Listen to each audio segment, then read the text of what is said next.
हम थोड़े वर्कर लेके आए हैं ना, मिलते हैं वृंदावन में मिल जाते हैं, तो वर्कर लेके आए, तो 3 वर्कर थे काम करने के लिए। तो दोपहर को बोला नाश्ता, तो हम वर्कर लेके आए, तो मैंने बोल दोपहर हो गए तो बोला था भैया हमारे लिए कुछ नाश्ता वास्ता नहीं मंगाया।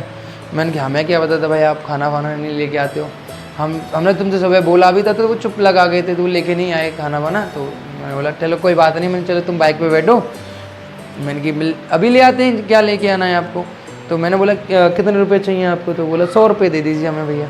मैं ठीक है 100 रुपये ले लो, 100 ले लो, 200 ले लो, कोई फ़र्क नहीं पड़ता।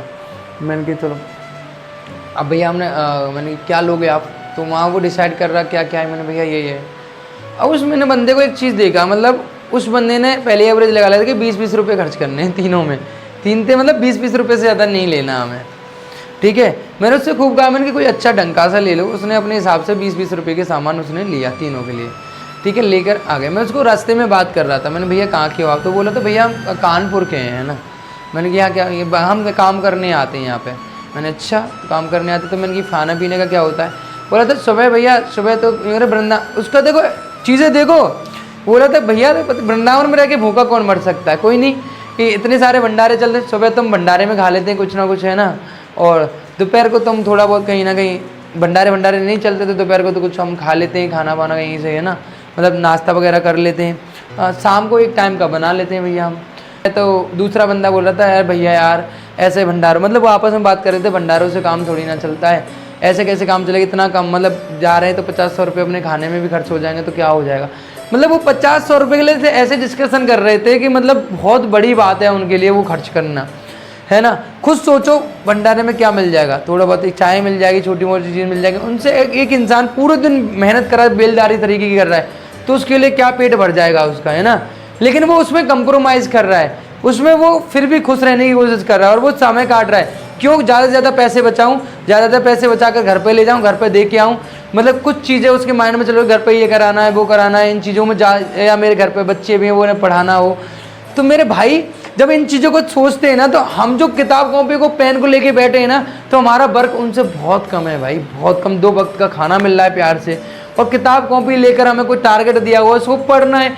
तो मैं कभी सोचता हूँ यार हम बताओ क्या ही कर रहे हैं, उनके 0.1% के बराबर मेहनत नहीं कर रहे मेरे भाई। आप खुद सोचो क्या कर रहे हैं हम ये सोचते हैं कि हम बहुत बड़ा काम कर रहे हैं, बहुत हम पे होता नहीं है। अब सोचो इससे ज़्यादा सेक्रीफिकेशन क्या कर सकते हैं हम, इससे ज़्यादा कंप्रोमाइज़ क्या कर सकते हैं। जो इंसान वक्त का खाना नहीं खा सकता है, हमारे पेरेंट्स तो हमें खाना भी दे रहे हैं, सब कुछ दे रहे हैं, घर पे आपको बिठा भी रहे हैं, अब तो कूलर पंखा भी दे रहे हैं, कुछ किस में तो एसी भी है, एक अच्छा घर भी है, लाइट की पूरी फैसिलिटी भी है, और क्या चाहिए भाई आपको। अब पेन कॉपी पे लिखने वाला भी कोई दे दें आपको। जब ऐसे लोगों को देखते हो ना तो हमारा दिल गदगद हो जाता कि यार बहुतों को नसीब नहीं होते होंगे शायद वो स्कूल की क्लासेस है, वो पेन और कॉपी का साथ बहुतों को नहीं मिलते मेरे भाई। जो आप नसीब में लिखा के लेके आए हो ना, बहुत बेस्ट लाइफ लेके आए हो। जब ऐसे लोगों से कभी बैठ के मिला करो, बातें किया करो, ये मजबूरियाँ होती हैं उनकी जो उन्हें सिखाती हैं मेहनत करना। जब इंसान खाना भी नहीं खा पाता ना, लेकिन मेहनत बताओ 12-12 घंटे कर रहा है, खाना भी नहीं खा पा रहा ढंग से, तो रोना आता है भाई। हमारी लाइफ बहुत बेहतर है, बहुत बेहतर है।